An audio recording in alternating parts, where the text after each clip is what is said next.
Buenas noches y bienvenidos a Tierra de Sueños, a los amigos que nos ven desde 25 Televisión en Barcelona, en Cataluña, en España. Bienvenidos a este subprograma televisivo de los viernes a las 9 de la noche. Pero a los que nos ven desde el canal internacional, tanto de Miami Televisión, Estados Unidos, o en Nueva Imagen Televisión, en Argentina, para las 23 provincias, pues también bienvenidos a este espacio televisivo donde se habla de mente, de cuerpo, de espíritu, donde hablamos de temas que tienen que ver también con la trascendencia, con la espiritualidad, con una forma y con una empatía de tener hacia cualquier ser vivo de este planeta. En el día de hoy les vamos a hablar de temas que tienen que ver no solamente con este ejercicio que nosotros cada semana les proponemos, hablar no solamente de inteligencia emocional, sino hablar de aquella inteligencia que nos da el corazón, hablar de las libertades que cada uno tiene, de las facultades o los dones que cada uno tiene y que no ha sabido todavía desarrollar o exponer. Un tema a desarrollar en el día de hoy. Otro sería que con Pedro del Río, por ejemplo, un gran cineasta, vamos a entrar en el mundo del cine y vamos a conocer anécdotas, curiosas anécdotas que nos hablan del por qué una película podría estar maldita o no. Lo vamos a conocer también en Tierra de Sueños. Y por si fuera poco, acabaremos también hablando no solamente de seres humanos, sino de aquellos otros animales, sintientes animales que hacen que el ser humano sea más feliz en el mundo. Hablamos de las flores de Bach redirigidas o dirigidas a los animales, a nuestros animales de compañía. De todo ello, aquí, en Tierra de Sueños. Buenas noches, sean bienvenidos.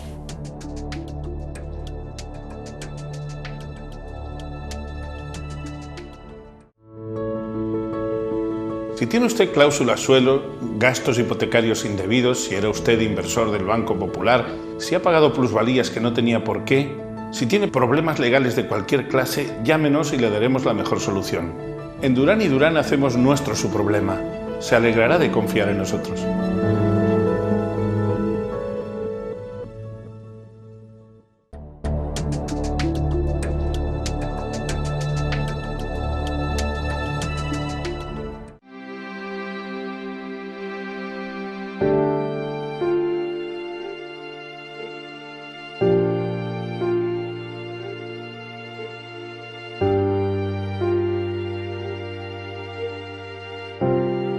La voluntad es la capacidad de actuar según lo que dicta el corazón y la razón de forma conjunta.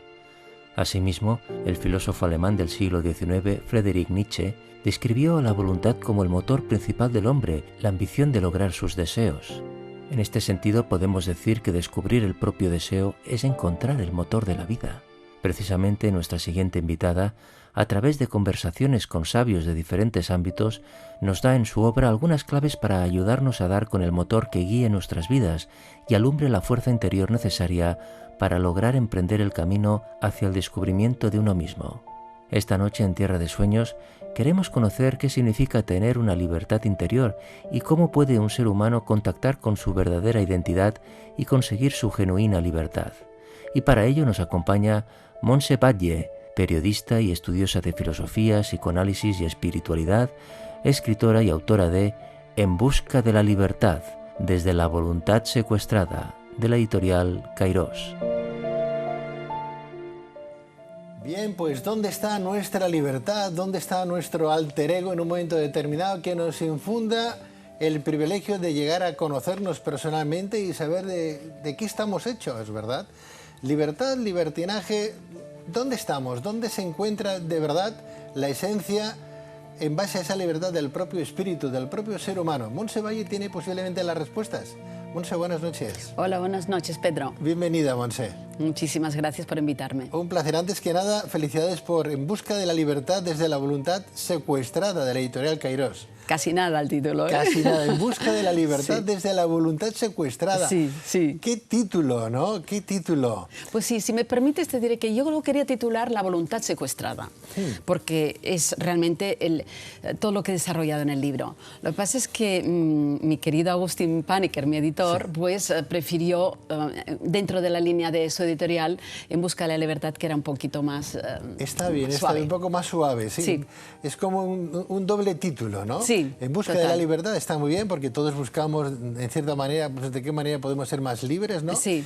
Y luego el segundo título, pues desde la voluntad secuestrada, es como decir, no vivimos nuestra vida, No, ¿no? exactamente. ¿Qué es lo que pasa? ¿Qué es lo que quieres fomentar, potenciar con esta magnífica obra? Bueno, Porque lo es. ahora, por ejemplo, se me estaba ocurriendo que dentro de la astrología, que siempre he sido un amante de la astrología, en este libro, ¿no? El primero sí que entrevisté a mi profesor Enrique Esquenazi, que era un gran astrólogo. La astrología dice que muchas veces las personas no viven de acuerdo a su carta astral, ¿no? Y es como que hay un desconocimiento. Y entonces sería como no vivimos fieles a lo que realmente somos, ¿eh? Es verdad que no es fácil llegar a ello, implica un trabajo, y en este momento en que estamos viviendo, pues la gente quiere las cosas fáciles, las identificaciones con los grupos, y es una pena porque, claro, se pierden el valor genuino, ¿no? que cada uno tenemos y que nadie nos puede quitar jamás.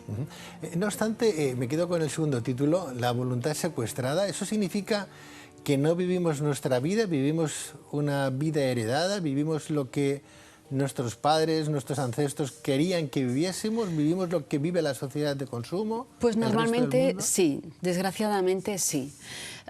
Sería como intentar quitarnos la venda, ¿no? Este libro pretende quitarnos la venda de este personaje que nos hemos fabricado, de este ego que se llama, ¿no? De estas máscaras que nos ponemos para ser queridos por papá, por mamá, por la sociedad, por nuestra pareja, pero que no dejamos que salga nuestro verdadero deseo, que dirían los psicoanalistas, que en Argentina pues, conocen bien, en toda Sudamérica, y el deseo es el motor de la vida, como decía Nietzsche, ¿no? Que habéis dicho al principio. Y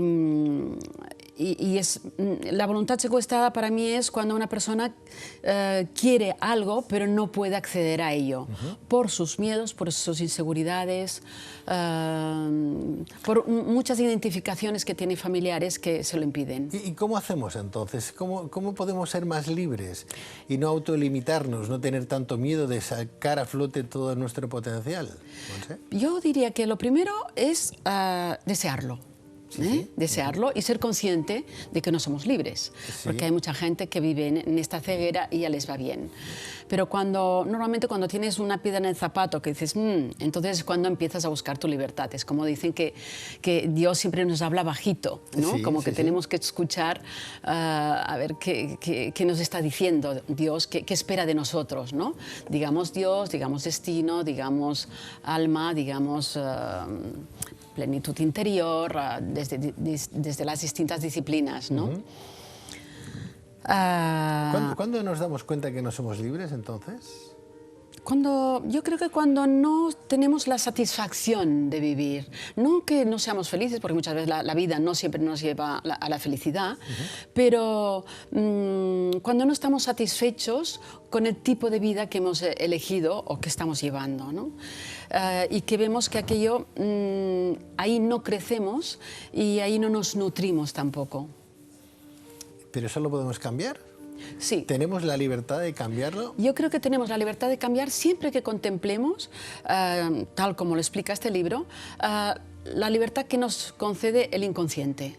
El inconsciente es una gran parte de nosotros, que Freud, Lacan, otros, Jung, muchos psicoanalistas han trabajado, y que nos hace no ser libres de nuestro yo, ¿no? Que ha sido la gran herida y por eso en general no ha sido bien visto la teoría de freudiana o psicoanalítica, porque es un ataque a yo soy, ¿no? La gente se presume de yo soy tal, yo soy cual, pero esto es una ficción, ¿no?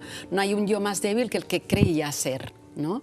En cambio, el yo más, o sea, la parte más fuerte es el inconsciente, el que intenta entender qué dice su inconsciente a través de un buen análisis, con sus sueños, con los lapsus, con silencios, con distintas prácticas que se pueden llevar.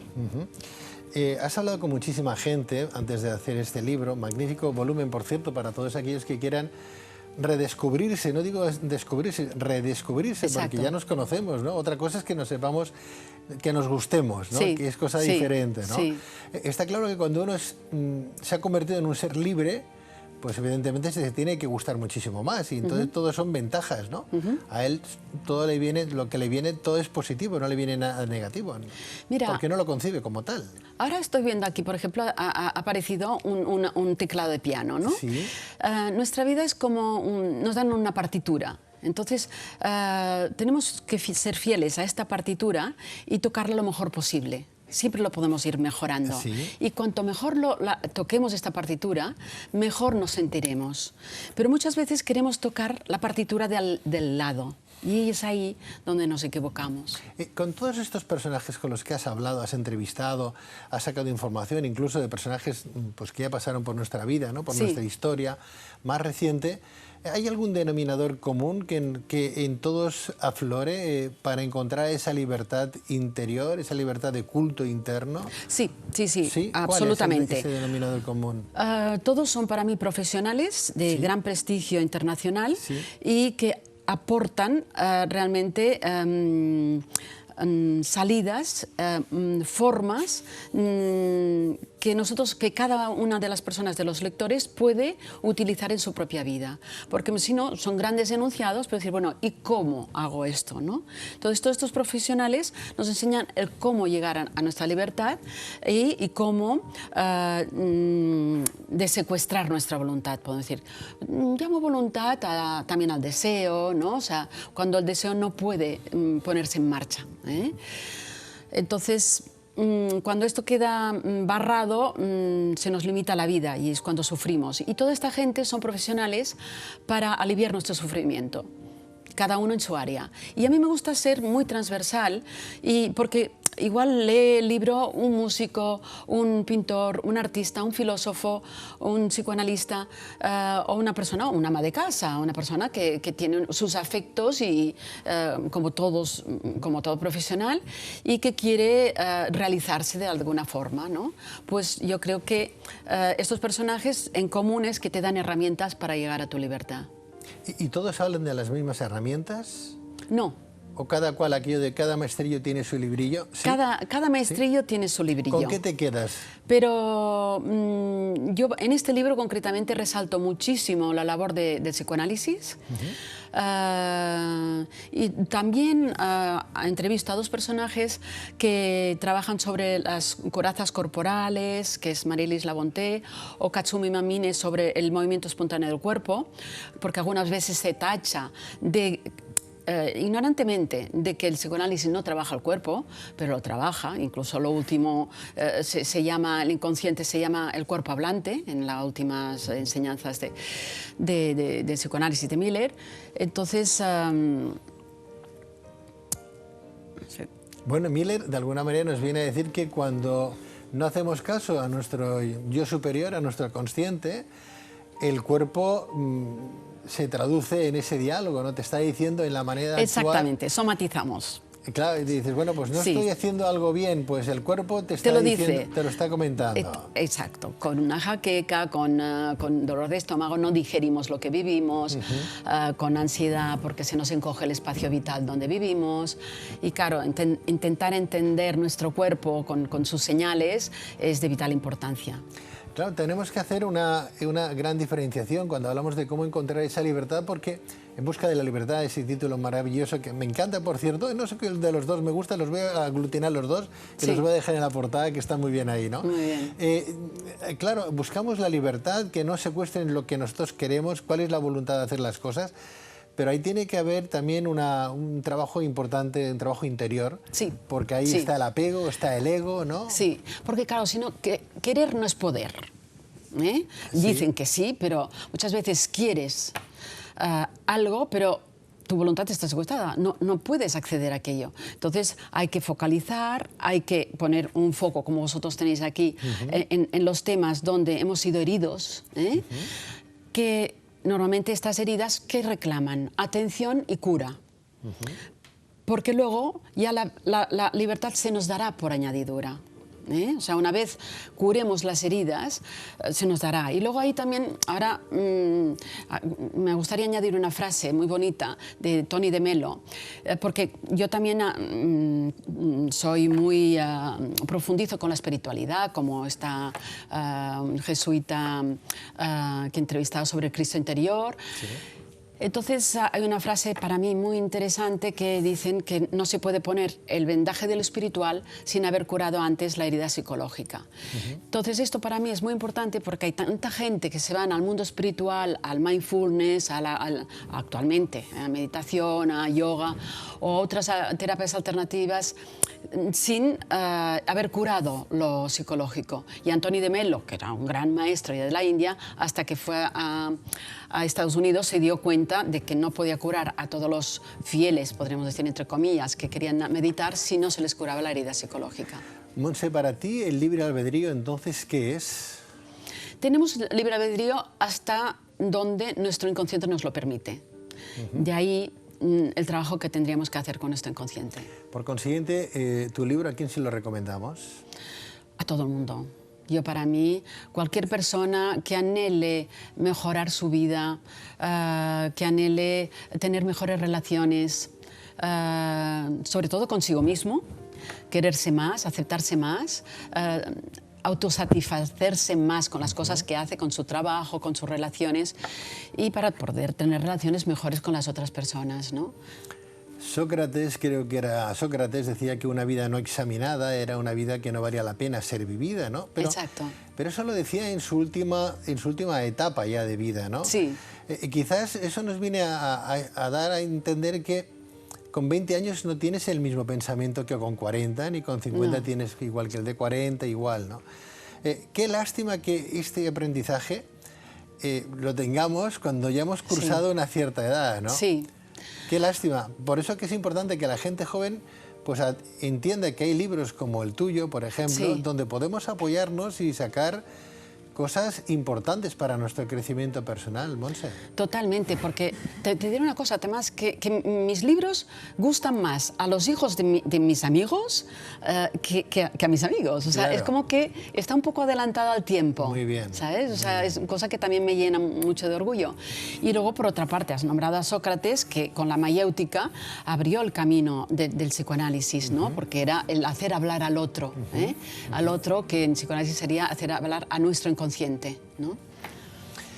Bueno, pues ya sabéis de qué manera podemos sacar a flote a nuestro alter ego, a nuestro yo superior, al otro yo que tenemos dentro, aquel que a veces no nos gustaría encontrarlo de frente, pero es que hay que enfrentarse cada uno con sus miedos, ¿no? Y sacar a flote el potencial tan importante que tenemos. Es que el miedo es la máscara, pero luego hay un regalo, hay un brillante en bruto detrás del miedo. Qué bueno. Sí. Pues Montse Valle, te deseo todo lo mejor con este último trabajo tuyo. Felicidades. Muchísimas gracias, Pedro. Que vendas muchos libros tanto en España como en Hispanoamérica y tanto en Argentina como donde nos ven a través del canal internacional en Miami Televisión. Que te vaya todo muy bien y a viajar por el mundo. Pues muchísimas gracias y quiero muchísimo Argentina y algún día iré a Miami. Seguro que sí. Gracias y muy buenas noches. Gracias, Pedro. Muchas gracias. Montse, adiós. Buenas noches.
La historia y el misterio siempre van cogidos de la mano. Sin una, no hay otra.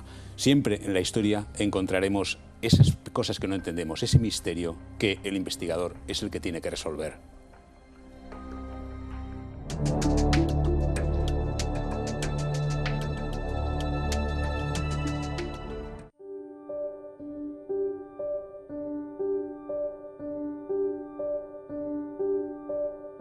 Muchas de las películas más míticas de la historia del cine están repletas de curiosidades, de extraños fenómenos y de increíbles anécdotas que tuvieron lugar durante sus rodajes.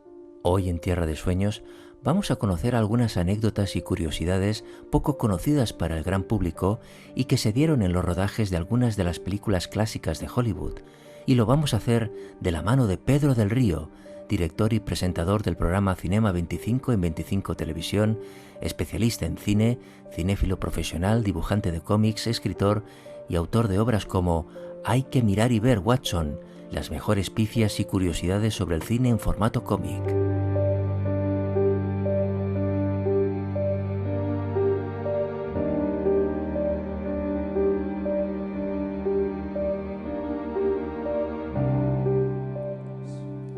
Pues vamos a hablar un poquito de cine y lo vamos a hacer, si ustedes me lo permiten, con una persona que yo admiro profundamente, tanto en cine, en radio, en televisión, y como persona, como ser humano me parece que es excepcional, y como profesional 3/4 de lo mismo.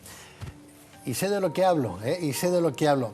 Les voy a hablar de una persona que, además de ser un buen director de cine, además es un gran cinéfilo, es presentador de hace más de 20 años de un programa que se hace aquí en España, en 25 Televisión, que lleva por título pues Cine de 25 Televisión. Se lo dicen en catalán, pero yo se lo traduzco a todos ustedes. Les voy a presentar a Pedro del Río, de verdad, alguien que vale la pena seguirle y tenerle en su lista de amigos. Pedro del Río, muy buenas noches. Buenas noches. Ya dicen, y dicen bien, que quien tiene un amigo tiene un tesoro. Gracias, Pedro, y buenas noches. Buenas noches y bienvenido, Pedro. Hemos invitado a Pedro del Río porque, claro, este programa no le va a hacer la competencia a su programa de cine porque sería imposible, ¿no? Pero sí que podemos traerlo aquí para que nos explique aquellas anécdotas curiosas, gazapos, fallos, errores que se han dado y que incluso errores que han propiciado una cierta muerte de algunos personajes, incluso de la gente que estaba pues entre el público de aquella película. Vamos a recorrer la historia, Pedro, si te parece bien. Explícanos, ponnos en detalle, por favor, porque tú conoces muchísimo el mundo del cine, has hablado con multitud de directores, llevas muchos años introducido en el medio. Hoy hablaremos de películas pues como, no sé, Quo Vadis, por ejemplo, El Arca de Noé, La Profecía, Drácula.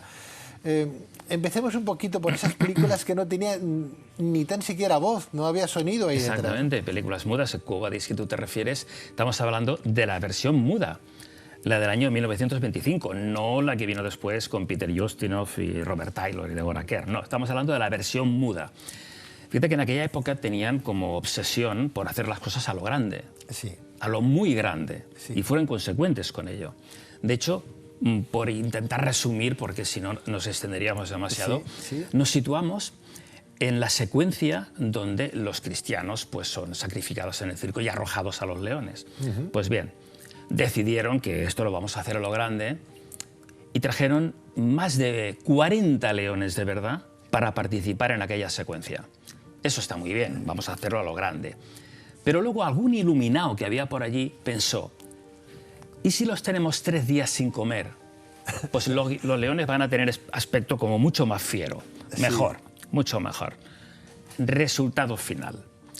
El día que rodaron la secuencia, pues un león se salió del guión.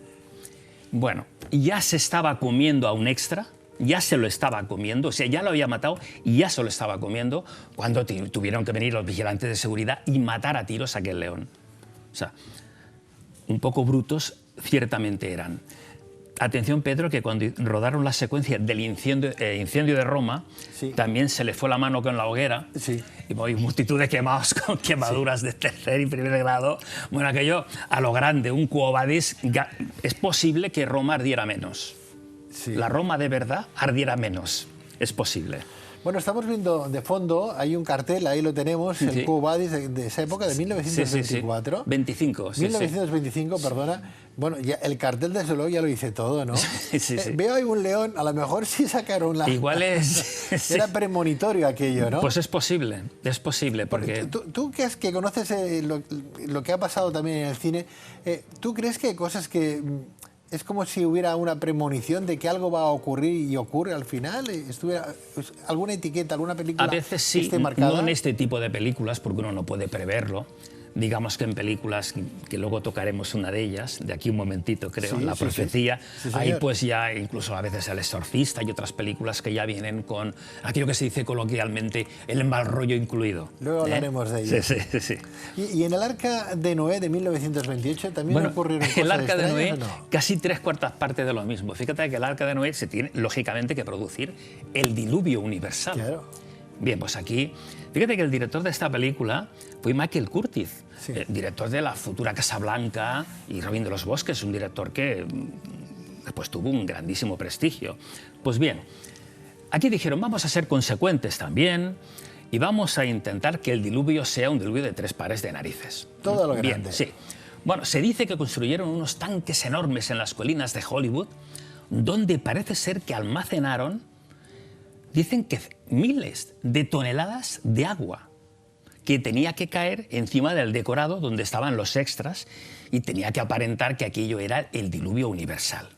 Bueno, cuando tuvieron esos miles de toneladas de agua almacenadas en esos tanques enormes, uno de los cámaras le dijo al director, oiga, igual va a ser esto un poco peligroso, ¿no? El director dijo, hombre, pues yo creo que todos saben nadar, ¿no? A lo mejor es un poco de agua, ¿no? Bueno, un poco exagerado, ¿no? soltaron el agua, aquello bajó en 2 minutos nada más. Yo no sé cómo fue el diluvio universal, no tengo ni idea. Sí. Pero allí murieron 3 personas ahogadas. ¿Qué me dices? O sea, hubo 3 ahogados, multitud, infinidad de gente con huesos, fracturas, alguien perdió una pierna. Y se comenta que el futuro actor famosísimo John Wayne, de jovencito, estuvo allí participando y se salvó de milagro, ¿no? Menos mal, porque esto desde luego no era lo suyo era el oeste. Está clarísimo. Está claro. Estamos en la misma línea de películas que no tenían efecto sonoro. No, eran películas mudas, pero se mudas. hacían muy a lo grande. Aquella gente tenía una perspectiva de la grandiosidad que querían hacer con las películas, ¿no? En este caso. O sea, que en esta película murieron 3 personas, murieron 3 personas y ahogadas. muchísimos accidentados. Sí, luego, a ver, eran otras épocas, los estudios se encargaron de tapar un poco aquel desastre, colándolo como un accidente, pues trágico accidente. Era otra época, evidentemente, y la verdad no se ha sabido hasta hace demasiados años de lo que pasó allí. Bueno, vamos a seguir con películas que tienen algo que ver con esas maldiciones que algunos apuntan, ¿no? La profecía, antes hablabas de La Profecía. Sí. Haces así un gesto como Sí. decirme, La Profecía trae un poco de yuyu esa película, ¿no? Mucho ¿Sí? yuyu, que dicen. ¿Qué pasó, Pedro? ¿Qué pasó? Bueno, esta película, aquí sí que vamos a tener que resumir porque fue un festival de sucesos inexplicables o como mínimo sospechosos. Para empezar, te diré que el protagonista, Gregory Peck, que no sabemos tampoco cómo aceptó rodar esta película, porque él hacía poco que había perdido un hijo, y en esta película, teóricamente, tenía que él, en persona, matar a su hijo, porque teóricamente era el hijo del demonio. Pues bien, él aceptó protagonizar la película, voló desde Los Ángeles a Londres, y ya en el viaje, ya un rayo alcanzó el avión. Ya, el avión ya pasó a apuros. Ojo, poca broma, pocos días después... Hay signos ya que te están diciendo que algo va a pasar. Vamos mal ya. Cuando se desplazó uno de los guionistas, otro personal técnico del equipo, otro rayo alcanzó el avión también. Durante aquellos días, en Londres, pues se producían bastantes atentados, era cosa de ira, y las bombas pues iban estallando por aquí y por allá. Pero curiosamente, una de aquellas noches estalló una bomba en el restaurante donde 1 hora después iba a ir a cenar Gregory Peck. O sea, 1 hora después. Además, era su restaurante habitual. Bombas en el metro, justo cuando iban a entrar Richard Donner, el director. Un vuelo a Israel que afortunadamente canceló en el último momento Gregory Peck, porque el vuelo se estrelló y no hubo supervivientes. Caramba. Bueno, un auténtico festival. Es como un aviso, signos como decir, esa Es como un película aviso. no la rodéis. No la rodéis, o sea, la cosa fue muy mal. Pero a mí lo que me causa más respeto, o sea, de verdad que te produce más de un escalofrío que dices, uy, hay cosas que las puedes explicar a veces, Sí. incluso cuando te hablan de poltergeist dices, Bueno. podemos explicar que varios de los protagonistas estaban enfermos, ¿no? Vale, pero aquí lo que te voy a contar a continuación, Pedro, te va a dar que pensar. Dime. Fíjate que el encargado de los efectos especiales, un tal John Richardson, y su ayudante, una chica que se llamaba Liz Moore, poco después tenían que rodar otra película en Holanda, ya que estaban en Europa, pues tenían que acercarse para comprobar exteriores y historias de estas, ¿no? Sí. Se desplazaron en coche a Holanda. Bien, durante este desplazamiento en coche se produjo un terrible accidente. En este accidente, la acompañante del John Richardson, del encargado de los efectos especiales, resultó decapitada y él quedó sin sentido. Cuando él recuperó la conciencia, o sea, vio que el kilómetro donde había sucedido ese accidente era 66,6 que faltaban para llegar a su destino. ¿Qué me dices? El número Es de decir, la los bestia 366. que aparece en el Apocalipsis. Exactamente. O sea, imagínate. ¿Tú quieres decir que eso fue así? ¿O Eso fue así. ¿O se preparó para que quedara así? No, eso fue es así. un montaje. Eso no fue así. Incluso se dicen más cosas que ya digo, bueno, vamos a ver, con el nombre del pueblo donde iban, que dicen que era Omen, pero con H, que si la H es la profecía, el título de la película. Esto no lo he podido probar, no lo he podido comprobar, pero lo del 66,6 kilómetros que faltaban para llegar a su destino, sí. Una película más que maldita. Más que maldita. Más que maldita. ¿Sus personajes siguen vivos todos? Bueno, algunos no. Gregory Peck, evidentemente, Bueno, ya, falleció. Lee Remick también. ¿Alguien murió de forma...? Bueno, a veces, ¿sabes qué pasa? Que en una película participa mucha gente. Claro. Y claro, el hecho de que alguna muerte accidental se produzca durante ese rodaje, pues no acaba siendo pues, nada más que una casualidad, más que posible. Me viene a la cabeza la película El Cuervo, ¿es? Donde es... El hijo de Bruce Lee, Brandon Lee, falleció durante el rodaje de esa película. ¿Qué películas casi que mejor que no las hubieran hecho? Sí, ¿no? sí, una película complicada. Ya venía de familia, la desgracia, la tragedia. Pedro, y dentro de esas tragedias, en este caso de la película La Profecía, ¿no hay algún tono que se nos escape y nos vayamos un poco a la simpatía, sí, al humor? Sí, además a mí es una anécdota que me encanta. Sí. Me encanta porque tiene su gracia. Sí. Tiene su gracia y además desdramatiza, que yo creo que en estos momentos nos va muy bien, Sí, ¿verdad? sí, y tanto, y tanto, y tanto. En este caso tiene que ver con el casting, cuando el director Richard Donner estaba ya buscando al niño protagonista que tenía que interpretar el personaje de Damien. Pues bien, pues hubo un casting, ahí se iban presentando pues, infinidad de niños. Y le llegó al turno a un niño que se llamaba Harvey Stevens, que vive y en la actualidad tiene unos 47 años y las cosas no le van muy bien. Pero bueno, esa es otra historia. Sí, sí. Bueno, pues este niño, rubito, con una cara angelical, claro, Richard Donner lo vio y dijo, bueno, este niño a mí no me cuela como el hijo del demonio, ¿no? Sí. Pero vamos a comprobarlo. Entonces Sí. se puso de rodillas allí, delante del niño, a unos 5 metros, Sí. y le dijo, a ver, niño, a ver, ven y pégame. Ven e intenta pegarme. Cuando le dijo esto, al niño se le iluminó la cara, puso una cara de ni te cuento, se fue directo para él Sí. y directamente una patada en la parte contratante. Richard Donner, de rodillas, retorciéndose, habla con el encargado y dice, oye, el niño es perfecto. Para contratar. Que lo tiñan y contratado. El niño era perfecto. Bueno, a lo mejor el niño ya sabía que iban a Pero el crear, niño... iban a crear la película de 1931 de Drácula, ¿no? Con Bela Lugosi. Bela Lugosi. Hablemos de esa película. Que ¿él se acabó creyendo que era Drácula o no? Bueno, verás, Bela Lugosi, digamos que tuvo la oportunidad de convertirse en el Conde Drácula, se lo ofrecieron. Podía haber sido el actor de cine de terror más famoso de la historia, Sí. si hubiera aceptado el personaje del monstruo de Frankenstein, que no quiso aceptar, porque no quería que lo maquillasen y entonces sus fans no pudieran reconocerlo. La variedad. Eso sí lo aceptó Boris Karloff, es Claro. decir, William Henry Pratt, que era inglés, y entonces, claro, Boris Karloff se convirtió en un todavía más famoso que él, porque él no solamente fue Frankenstein, sino La Momia, el Dr. Fu Manchu. Y digamos que Bela Lugosi quedó encasillado en el personaje del conde Drácula, a pesar de que no lo interpretó demasiadas veces en el cine. Que yo recuerde, en Drácula y en las otras películas no interpretaba exactamente el personaje de Drácula. Abbott y Costello contra los fantasmas sí, pero era una comedia. Este hombre en su última época estaba absolutamente enganchado a la morfina, incluso hacía películas con el ya, digamos, oficialmente declarado peor director de la historia del cine, Ed Wood Jr., que lo adoraba, y claro, este hombre se sentía halagado por Ed Wood y rememoraba sus tiempos de ídolo de Hollywood. Estaba totalmente enganchado, falleció a los 70 y tantos años de un infarto, un ataque al corazón, y esto sería curioso que lo vieses un día porque lo enterraron vestido de Drácula.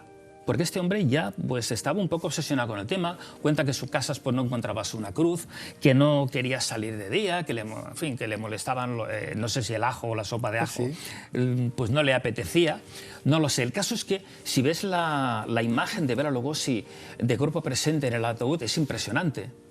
Es impresionante. Pues bien, ahí va la anécdota y ese también tiene algún punto, si tú quieres, gracioso para desdramatizar pues ya lo que es el personaje, ¿no? Sí.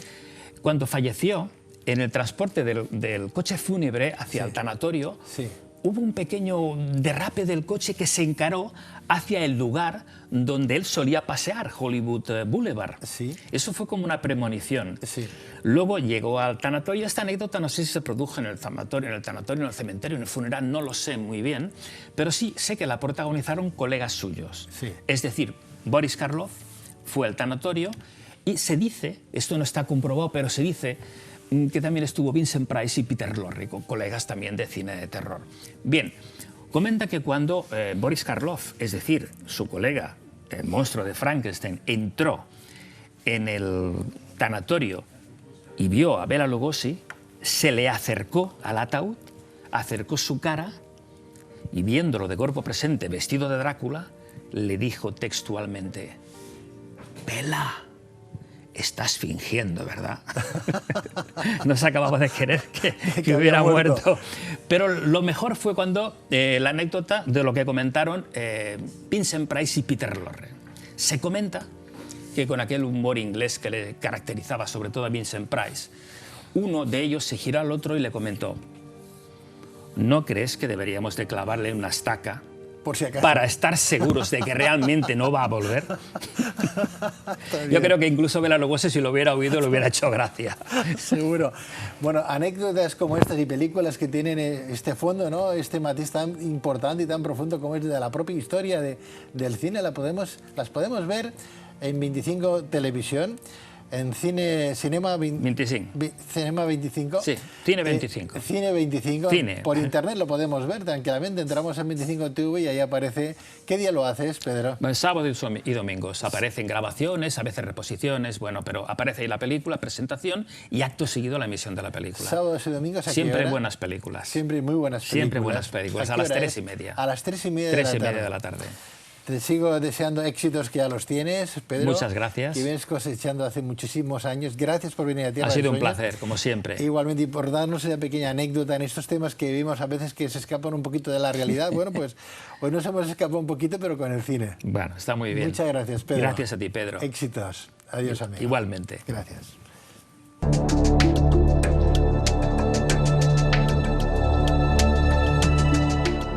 La masonería lo que pretende es que el individuo, transformarlo en una persona mejor para a través de eso llegar a transformar la sociedad si eso es posible. El Templo de Salomón está relacionado con el individuo en este sentido, en que cada uno de nosotros somos un templo y por tanto tenemos, si el Templo de Salomón era algo perfecto, se considera como algo maravilloso y fuera de lo normal, lo que tenemos que hacer es cultivar el cuerpo del individuo para hacer eso, llegar a ese punto maravilloso y especial que es el templo más puro.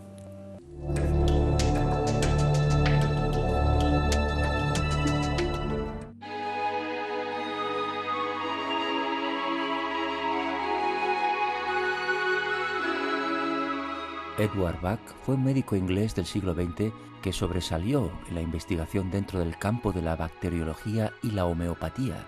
Guiado por su amor y respeto a la naturaleza y a todos los seres vivos, desarrolló una terapia natural conocida como terapia floral, con el fin de contribuir a armonizar las disfunciones en los campos físico, emocional, mental y espiritual de todos los seres vivos, sean estos humanos, animales o vegetales.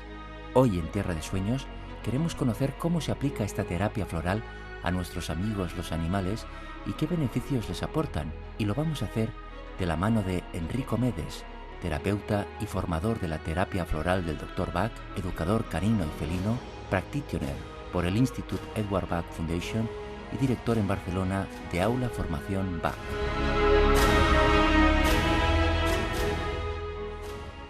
Bueno, pues sabemos que las flores de Bach están utilizadas por multitud de personas que con 4 gotitas en la lengua, ¿verdad?, pueden empezar a sentir menos miedos a ciertas cosas, a sentirse un poquito más desarrollados en otras, etcétera, etcétera, etcétera.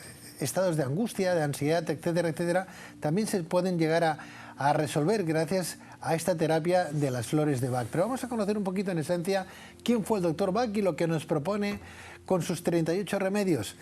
Enrico Medes, muy buenas noches. Muy buenas noches, muchas gracias, encantado de estar en tu programa. ¿Qué es el tuyo? Muchísimas gracias, Enrique. Háblanos un poquito, hablaremos, creo que la OMS también ya viene a reconocer hoy estas esencias florales, ¿no? Esta terapia, ya no digo alternativa, sino complementaria a la medicina oficial, ¿no? Pero el Dr. Bach, ¿quién fue exactamente? Bien, el Dr. Bach fue un médico que marca una época, junto también a otros sabios como Hahnemann y otros predecesores, donde consideran que la enfermedad es un último estadio, pero que antes hay un ser humano con un temperamento, con un carácter, con una manera de vivir la vida, con una mirada hacia los demás, con una mirada que a veces, pues, bueno, esta persona puede tener algún tipo de conflicto y aparecer lo que llamamos la enfermedad. Y Bach sabía que detrás de la enfermedad había un conflicto, que esa persona, ese ser vivo tenía un conflicto en su territorio, un conflicto en el trabajo, un conflicto en casa, un conflicto con algún familiar, un conflicto personal. Por lo tanto, Bach defendía que la enfermedad, pues los médicos en aquella época, incluso desgraciadamente en esta, se salvan vidas, evidentemente, tenemos la suerte de contar con los médicos, pero se centran mucho en la enfermedad, sin contar que cada persona es un mundo, cada persona tiene un conflicto, cada persona tiene una manera de vivir sus problemas, y que muchas enfermedades aparecen por no arreglar este conflicto, o porque este conflicto, bueno, de hecho ha movido mi biología, este conflicto, y ha hecho pues que aparezca pues cualquier tipo de etiqueta llamada enfermedad. No obstante, Enrique, ¿cómo asoció las flores, por ejemplo, pues no sé, hablabas de la grimoria, por ejemplo, ¿no? ¿Cómo asoció una flor, una planta para una determinada afección? Probando, él se convirtió en su propio laboratorio, y a partir de aquí, como sabía que muchas enfermedades, su origen tienen que ver con el temperamento, con nuestro carácter, con la manera de ver nosotros una problemática determinada, con el estrés, y empezó a probar con algunas especies vegetales, y en primera persona, y después con las personas de su alrededor. ¿A probar qué significa? ¿Coge una flor, hace una maceración con aquella flor, con aquella planta? ¿Son todo flores o son plantas también? Son todo flores. De las 38 flores que componen el sistema floral, de los 38 remedios, 37 son especies vegetales, pero una concretamente es agua de manantial, ciertos tipos manantiales, solarizada. El sistema que compone las 38 flores del sistema Bach elaboró un número de flores a través del sistema, a través de la elaboración, a través del sistema floral, a través del sol, y el otro a través de la ebullición. En uno utilizó pétalos junto en un bol de agua y expuestos durante unas horas a la luz solar. Y ¿A la luz solar o a la luz lunar? a la luz solar. Sí. Para que esta agua impregnada de estos pétalos, pues, mezclada después con una parte igual de coñac, es decir, si nos imaginamos que el elaborador o el mismo doctor Bach en el campo, en la campiña, prepara la agrimonia, por ejemplo, y elige un bol de cristal de medio litro de agua. Ahí corta diferentes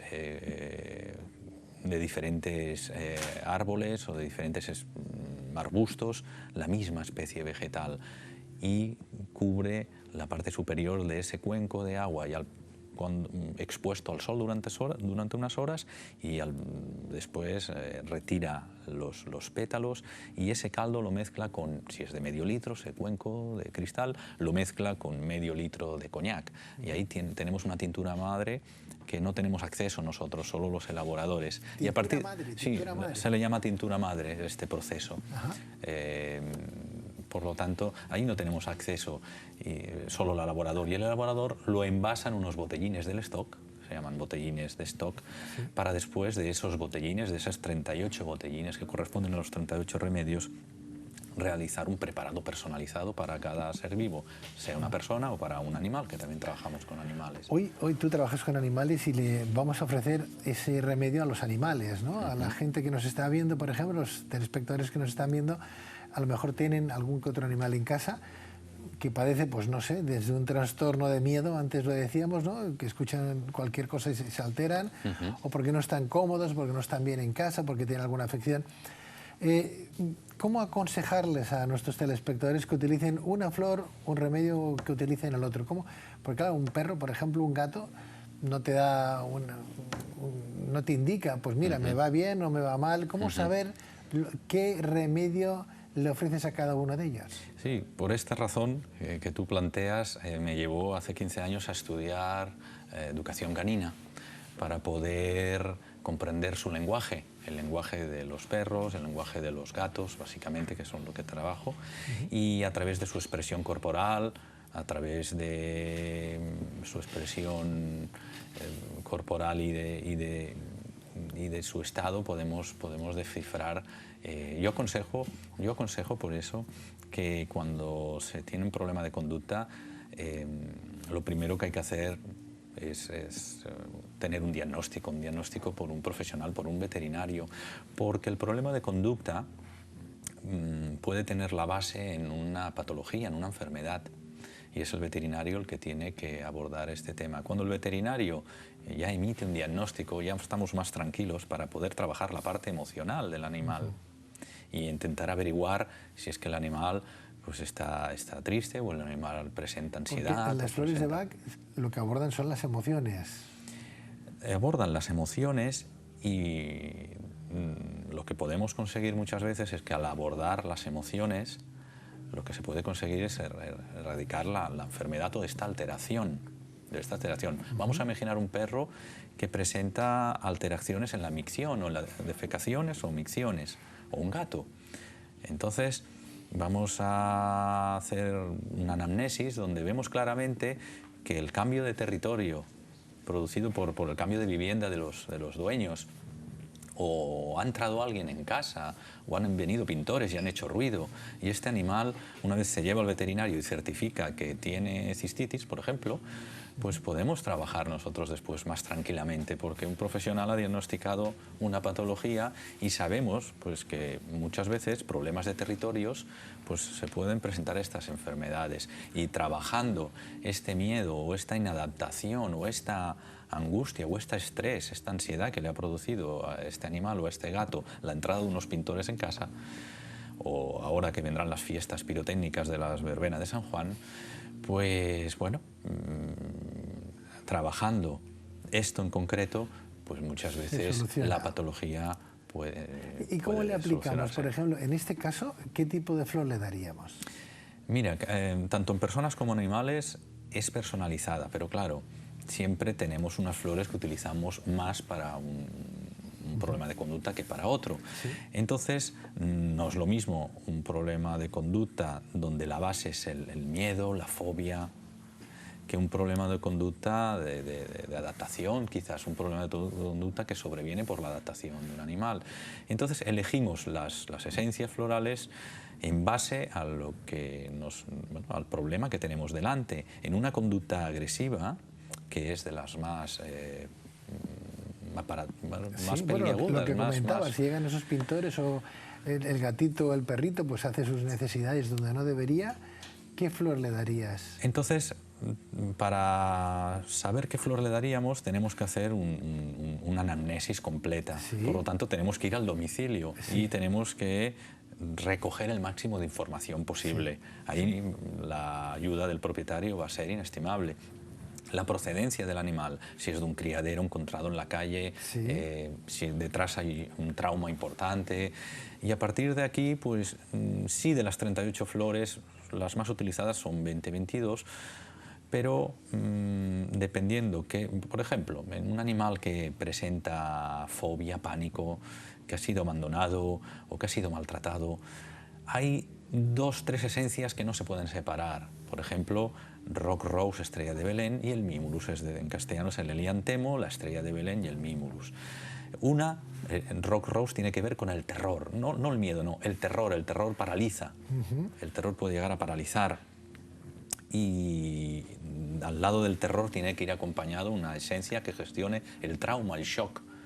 Que le ha llevado allí. Que le ha llevado allí, exactamente. Y muchos animales a partir de aquí desencadenan en una tipología evitativa, tímida. También podemos hablar de timidez en los animales. El antes, el presente y el después, de alguna manera, ¿no? Exacto, y gracias a esto podemos avanzarnos a los tratamientos preventivos. ¿Y son también unas gotitas que se ponen en la lengua igual que a las personas o los seres humanos? Sí, igualmente, los ¿no? animales utilizamos igual que los humanos 4 gotas directamente en la boca, pero para no estresarlos, a los animales no vamos contabilizando las gotas, succionamos en una cánula el equivalente a 4 gotas y les tiramos directamente en la boca. Pero déjame, Pedro, que matice, es algo muy importante, porque se está extendiendo cada vez más estas 4 veces al día, 4 gotas 4 veces al día. Esto se está quedando corto.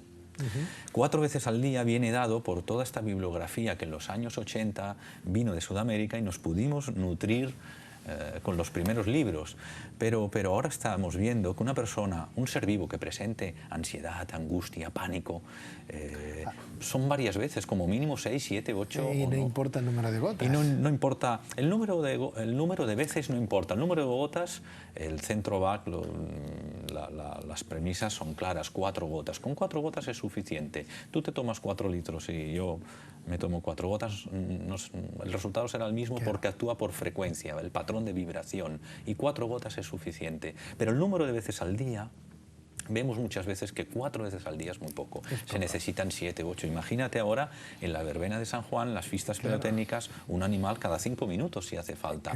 O alguien que vaya a prepararse para un preoperatorio. No es lo mismo una semana antes, que está bien que se prepare, a que llegue al hospital. Ahí necesitará las flores pues cada 5 minutos si hace falta. Un remedio natural que no nos va a hacer daño, que lo podemos encontrar en herboristerías también. No sé si en las farmacias también ya se puede Cada vez adquirir. hay más farmacias y parafarmacias que venden los remedios, pero cuidado, porque venden los remedios en las flores del stock, pero de esas flores que llevan coñac al 100%, nosotros necesitamos realizar un preparado personalizado en un cuentagotas para hacer una selección de varias flores. Muy bien. Y al animal no le podemos dar del coñac directamente del stock. Qué bien que no solamente nos preocupemos por esas ansiedades, ¿no? Esos problemas psicológicos que padece el ser humano, sino también de nuestras mascotas, de nuestros animales de compañía, ¿no? Qué bueno que os preocupéis por ellos, ¿no? Felicidades. Pues Enrique Omedes, muchísimas gracias por traernos las flores de vaca a este programa y sobre todo por esa preocupación como etólogos también, ¿no? Como veterinarios. Sí, etólogos, veterinarios, educadores caninos. Que puede estar pensando en que también los animales de compañía, nuestros animales, también padecen, sufren y que tienen emociones. Sí, muchas veces padecen las nuestras, nuestros miedos, sufren, son auténticas esponjas y eso es preocupante en el día de hoy. Muchas gracias, Enrique. Muchas gracias. Gracias a vosotros. Muchas gracias por invitarme. Gracias.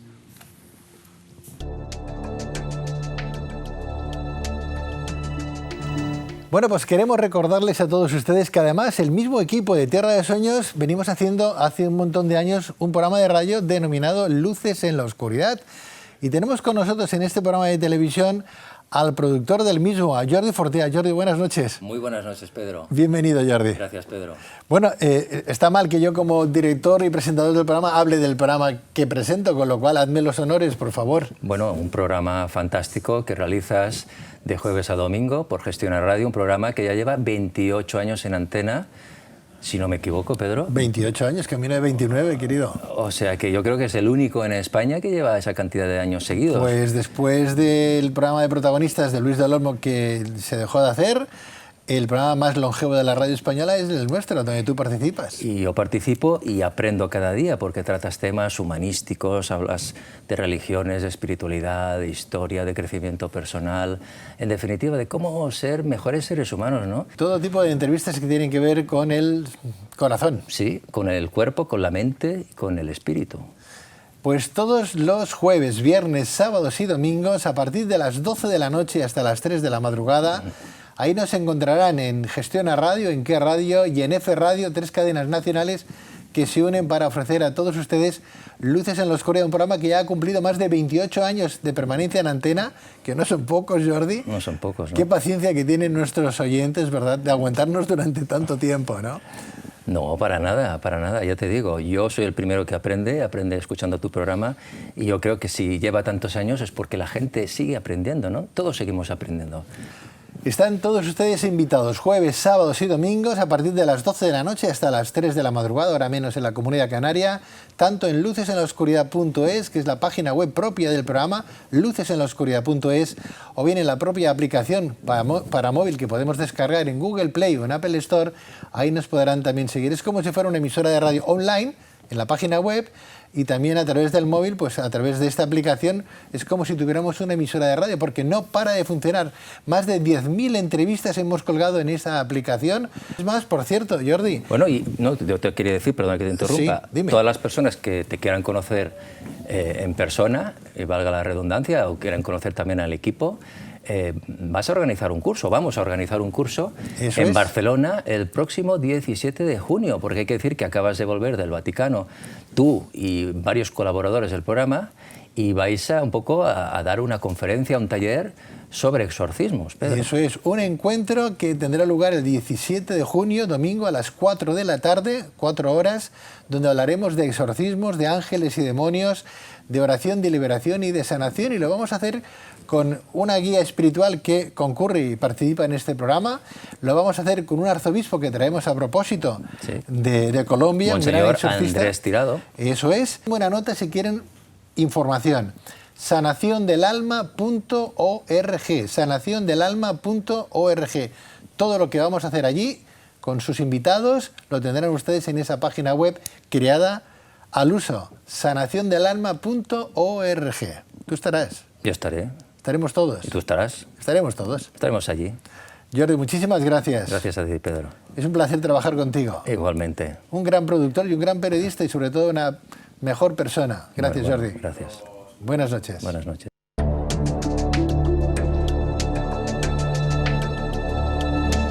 Pues hasta aquí hemos llegado en este Tierra de Sueños. Ha sido un verdadero placer hablar para todos ustedes y presentarles a personajes, a periodistas, a gente influyente que hablan del corazón y para el corazón. Gente que desde ese punto de la influencia particular nos acercan a todos a un camino más espiritual y, si no, más humano, más seres portadores de esa gran divinidad que todos tenemos.